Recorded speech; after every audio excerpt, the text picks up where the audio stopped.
ang pangutana. Asa man ta mo atubang mangayog pasaylo? Muadto ba ta dito sa mga Dios-Dios nga gibuhat ra pud tao? Adto ba ta sa ribulto? Adto ba ta makigsuna sa mga bato nga walay gahom? Igsuon, naging ko ng buhat 20, bersiko 21.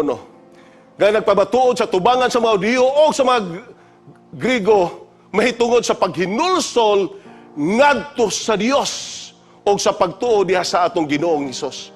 Asa maginulsol? Ngadto sa Dios. Directly makiigsunan, dito ta maginulsol. Ayaw ginulsol atong mga tao. Kay parihas sa pud na nato makasasala. Dili na sila maoy makabago sa atong kinabuhi.